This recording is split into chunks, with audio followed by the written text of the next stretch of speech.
Namaste, hello. Now we will discuss regarding truing and dressing. These are terms again related to the grinding. So truing and dressing, what happens when a grinding wheel will remove the material from the workpiece. So starting from time t equal to 0, we observe these things, that the overall shape of the grinding wheel starting from scratch, it will change as the time proceeds.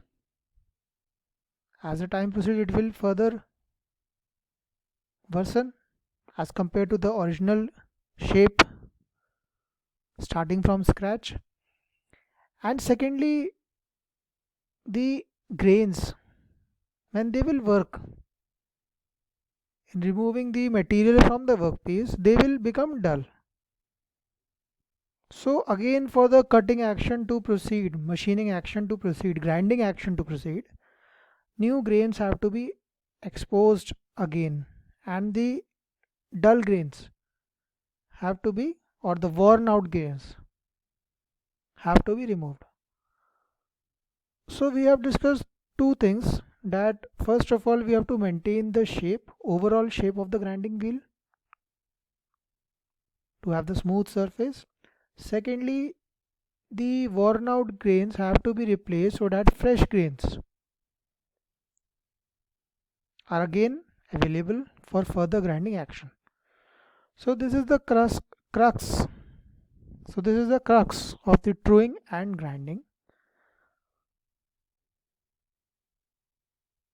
So we refer to this also as restoration of macrogeometry and restoration of microgeometry. Macrogeometry, we refer to the shape and or the expose of the free grain. So let us see what this means, what macrogeometry means, what microgeometry means.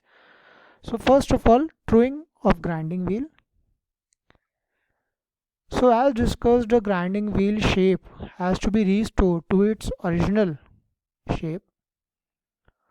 So we need to regenerate the required geometry of the grinding wheel, whatever form it is, whether it is special form or flat profile.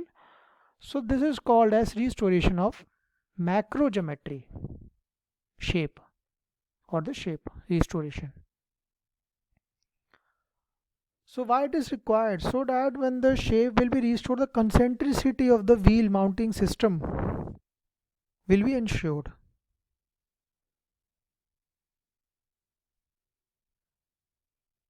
Thus we mean to say that the effective macrogeometry of the grinding wheel is of vital importance, and accuracy of the finished workpiece is directly related to the effective wheel geometry. So we have also highlighted one of the procedure of restoration of the macrogeometry, that is the truing using a single point diamond tool. This is one of the method.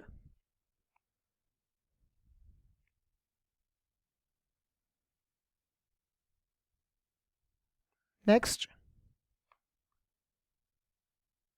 regarding the dressing of grinding wheel. So now we have discussed the macrogeometry, that is truing, macrogeometry restoration, truing or restoration of the shape. Now we are left with the microgeometry. Microgeometry refers to the exposure of the fresh grains and removal of the dull grains.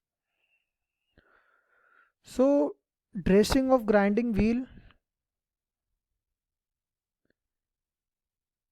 it is done so as to ensure the grit cutting action, that is the fresh grains, new grains are exposed from the bond and the dull grains are removed, and thus able to penetrate into the workpiece material, because until and unless you expose the fresh grains, then only they will penetrate into the work material to have the material removal.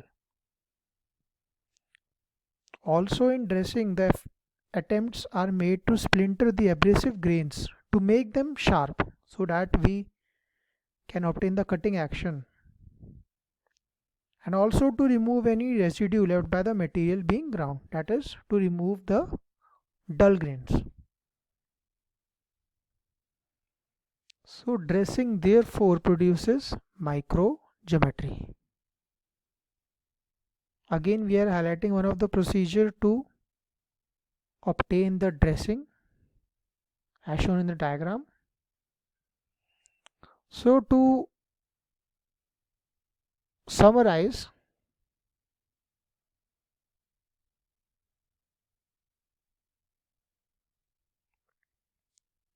this we can refer to as showing restoration of the shape.